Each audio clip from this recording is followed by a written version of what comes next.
శ్రీమాత్రే నమ. జయ గురు దత్తాత్రేయ నమ. ఈ వీడియోలో మనం సెప్టెంబర్ 1 నుంచి అక్టోబర్ 30వ తారీఖు మధ్యలో జరగబోయే మాస ఫలితాలు కర్కాటక రాశి వారికి ఏ విధంగా ఉండబోతున్నాయి. ఒక విధంగా కర్కాటక రాశి వారికి లాభస్థానంలో ఉన్నటువంటి గురువు అన్ని విషయాల్ని కూడా మీకు ఆఖరి నిమిషంలో మీ సమస్యల నుండి బయటపడవేయడం జరుగుతూ ఉంటుంది. ఎవరో ఒకరు ఆపద్బాంధవుడిలా మీ కష్టాల నుంచి సమస్యల నుంచి బయటపడవేయడం జరుగుతూ ఉంటుంది. అలాగే ఈ నెలలో గురువు నక్షత్ర మార్పు చెంది మృగశిర నక్షత్రం మీదకి రావడం జరిగింది.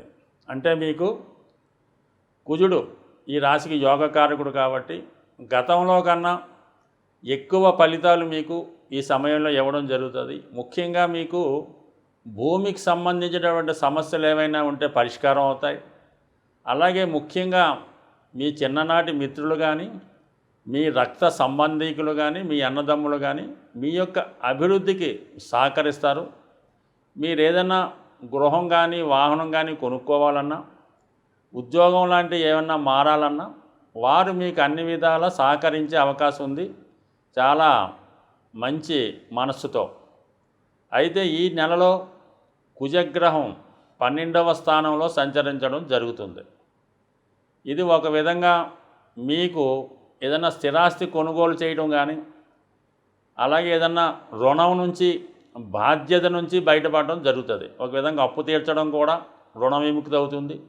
అలాగే తప్పనిసరి పరిస్థితుల్లో మీ మిత్రులను కానీ, మీ రక్త సంబంధీకులను కానీ, మీ తోడబుట్టిన వారు కానీ వారి కొరకు మీరు కొంత త్యాగం చేయవలసి ఉంటుంది. అంటే వాళ్ళకి ఆర్థిక పరంగా సహకరించవచ్చు. కొంతకాలం పాటు వాళ్ళకి ఏమన్నా మీరు ఆశ్రయం కల్పించి వాళ్ళ యొక్క మంచి చెడ్డలు చూడవలసి రావచ్చు. అలాగే వాళ్ళ యొక్క అభివృద్ధికి కానీ, వాళ్ళ వ్యాపార కొరకు కానీ, వాళ్ళు ఖర్చుల కొరకు కానీ కొంత ధనాన్ని కూడా మీరు ఖర్చు పెట్టవలసి ఉంటుంది.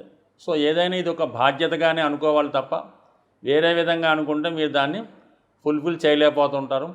ఇది ఒక విధంగా మీకు రుణం తీర్చుకోలాంటిది కాబట్టి తప్పనిసరి పరిస్థితుల్లో ఎలాగైనా సరే మీరు ఆదుకునే ప్రయత్నం చేయండి. అలాగే మీ యొక్క బ్రదర్స్ సిస్టర్సే కాకుండా మీ భార్య తరపు బంధువులు, మీ బావమరిది అవ్వచ్చు, లేదంటే మీ మరదలు అవ్వచ్చు, ఎవరినైనా సరే మీకు వాళ్ళకి ఉద్యోగం ఇప్పించడంలో కానీ, వాళ్ళ బాధ్యత నిర్వహించడంలో కానీ వాళ్ళు బాగోలు చూడవలసిన కంపల్సరీగా ఒక కొన్నాళ్ళ పాటు మీరు ఈ బాధ్యత వహించవలసి ఉంటుంది. దానివల్ల ఫ్యూచర్లో మీకు మంచి జరుగుతుంది. అలాగే ఉద్యోగంలో కంపల్సరీగా మీకు కొన్ని చేంజెస్ రాబోతున్నాయి.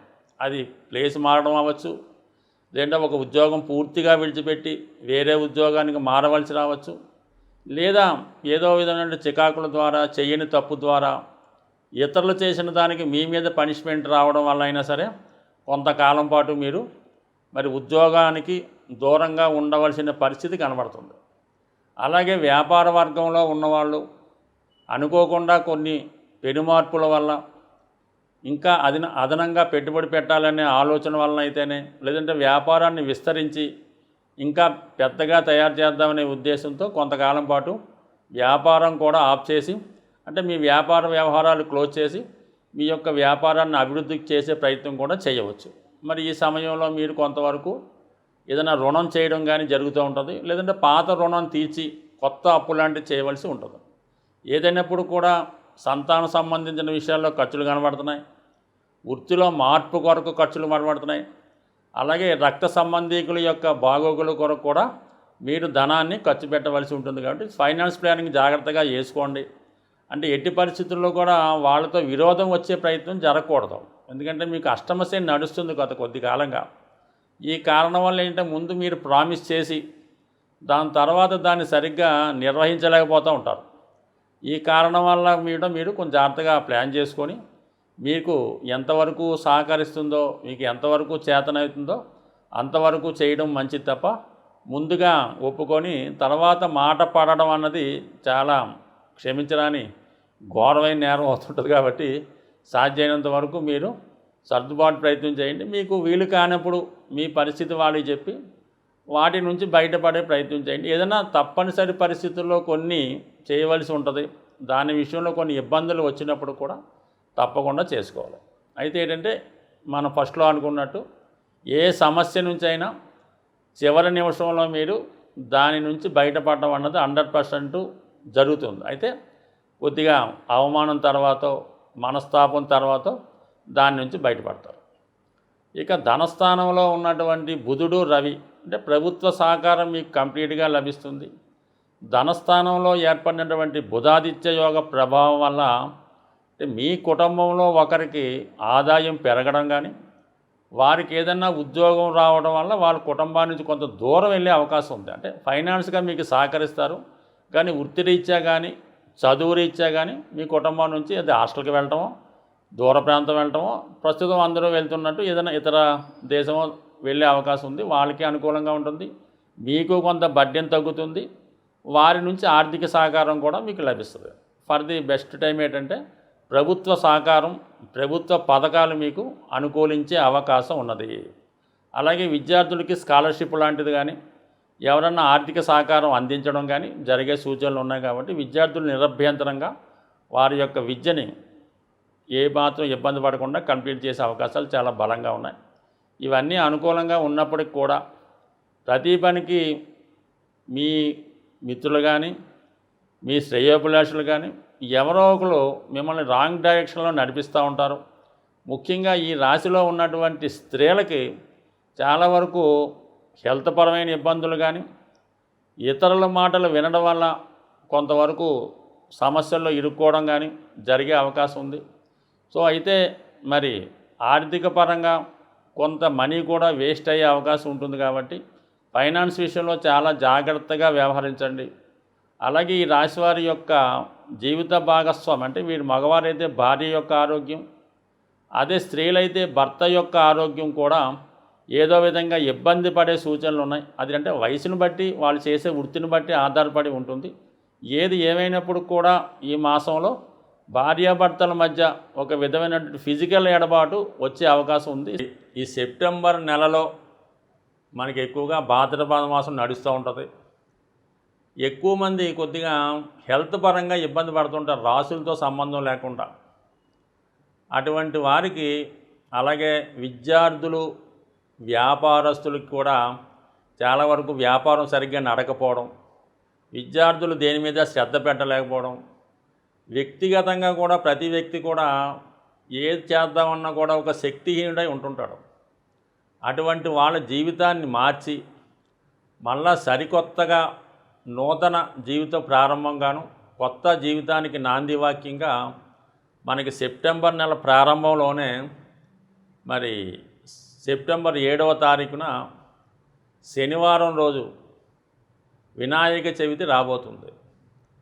సో ఈ వినాయక చవితి అన్ని రాసుల వారు కంపల్సరిగా పాటించవలసి ఉంటుంది.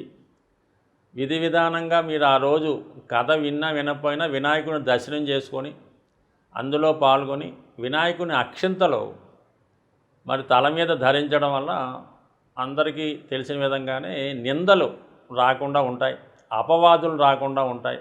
దాన్ని చేసుకోవడం వల్ల మీరేంటంటే ప్రస్తుతం ఎక్కడైనా సరే ఈ నిందలు, అపవాదులు ఆర్థికపరమైన సమస్యల నుంచే వస్తుంటాయి. మరి ఈ నెలలో వచ్చే వినాయక చవితి మీరు విధి విధానంగా చేసుకుంటే ఆర్థిక సమస్యల నుంచి బయటపడతారు, ఎటువంటి అపవాదులు, నిందలు రాకుండా ఉంటారు. అంటే శనివారం రోజు రావటం వల్ల శనిగ్రహ అనుగ్రహానికి పాత్రులవుతారు. 7వ తారీఖు రావడం వలన కేతుగ్రహ అనుగ్రహానికి పాత్రులవుతారు. అంటే విఘ్నేశ్వరుడు ఆరాధనతోనే విఘ్నేశ్వరుడు ఆరాధనతోనే కేతువు సంతృప్తి చెందుతూ ఉంటాడు. సో ఏదైనా ఆశ, నిరాశ, కేతువు ఎంతసేపు కూడా తలలేని కేవలం మొండెం. కాబట్టి కేతువు ఎప్పుడూ హృదయంతో ఆలోచిస్తుంటాడు, మంచి మనసును కలిగి ఉంటాడు. ఎవరి జీవితంలో కేతువు డామినేట్ చేస్తాడో వాళ్ళు చక్కని ఆధ్యాత్మికవేత్తలుగా, ఎటువంటి మాయమన్మం లేని వ్యక్తులుగా జీవితంలో బాగా రాణించగలుగుతుంటారు.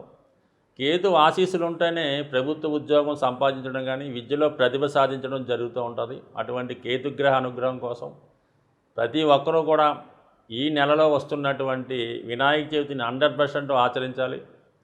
అవకాశం లేనివారు విఘ్నేశ్వరుడు ఆలయాన్ని దర్శించడం, అక్కడ విధి విధానంగా స్వామిని దర్శించుకొని అక్షంతలు తలపైన వేసుకోవడం. అది కాని పక్షంలో బయట మండపాల్లో విఘ్నేశ్వరుడు ప్రతిష్ఠ జరిగినప్పుడు ఆ సమయంలో పాల్గొనడం, అలాగే విఘ్నేశ్వరుడు నిమజ్జనంలో పాల్గొనడం వల్ల కూడా మీ సర్వ కష్టాలు కూడా మరి నిమజ్జనం అవుతూ ఉంటాయి, అంతే ఆ గంగలో కలిసిపోతుంటాయి. కాబట్టి ఖచ్చితంగా ఓపిక ఉన్నవాళ్ళు ఈ నవరాత్రులు చేసుకోవచ్చు, 3 రోజులు చేసుకోవచ్చు, ఏకరాత్రి చేసుకోవడం వల్ల మరి రాబోయే ఆశ్వీజ మాసం నుంచి 100% మీ విధి విధానం మారుతూ ఉంటుంది. ఏదో కారణం వల్ల చాలామందికి వినాయక చవితి చేసుకునే అవకాశం కూడా రాదు. అటువంటి వాళ్ళు మరి ఆ అవకాశాన్ని కోల్పోయిన వాళ్ళు ఎవరైనా ఉంటే మరి రాబోయే సంకష్ట చతుర్థి రోజు కూడా విధి విధానంగా చేసుకుంటే ఈ దోషం పోయి మళ్ళీ కొత్తగా వాళ్ళ జీవితంలో చికాకులు తొలగే అవకాశం ఉంటుంది. స్వస్తి.